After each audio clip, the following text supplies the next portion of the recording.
Assalamualaikum warahmatullahi wabarakatuh. Perkenalkan, nama saya Muaz Sumaroni.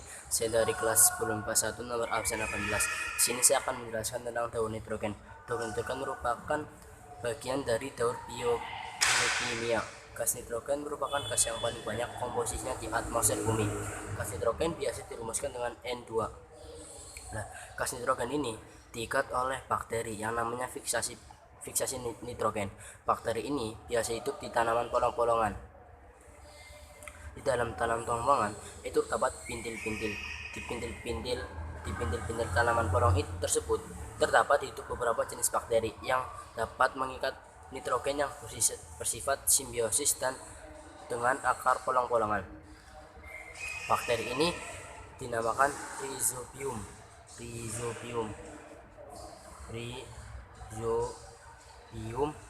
dan atau azobakter.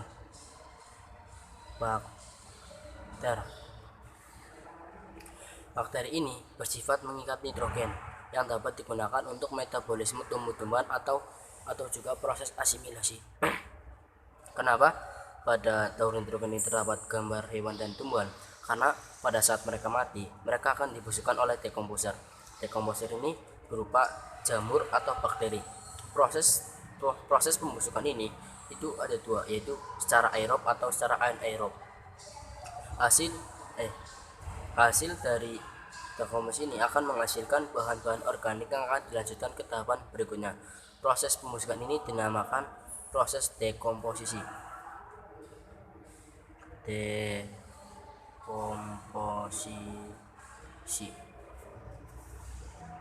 Nah, lanjut ke tahap amonifikasi. Amonifikasi merupakan pembentukan amonium. Kalian jangan bingung kalau ada NH4 atau NH3. NH4 itu sudah terionisasi ke dalam tanah secara penuh, sedangkan NH3 itu masih bersifat kompleks. Nah, proses amonium ke NO2 itu NO2 itu biasa disebut dengan nitrit. Proses ini dibantu oleh dua bakteri. Yang pertama namanya bakteri Nitrosomonas atau Nitrosococcus. Proses amonium ke nitrit itu dinamakan nitrifikasi.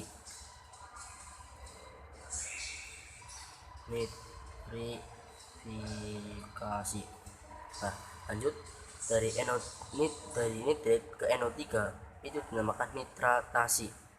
NO3 itu biasa disebut dengan nitrat. Nah, proses ini itu dibantu oleh dua bakteri yang namanya nitrobakter. Nah, lanjut. Nah, untuk proses amonium ke nitrit ke nitrat itu dinamakan proses nitrifikasi.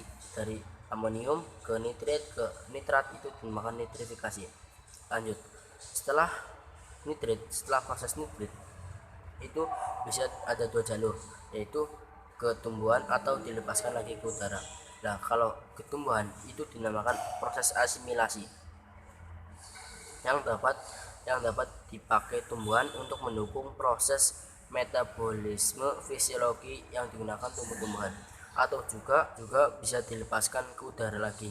Nah, proses nitrat yang dilepaskan ke udara itu dinamakan proses denitrifikasi.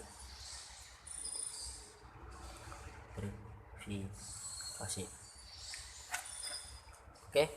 Nah, jadi kesimpulannya pada daur nitrogen itu ada 5 proses. Yang pertama proses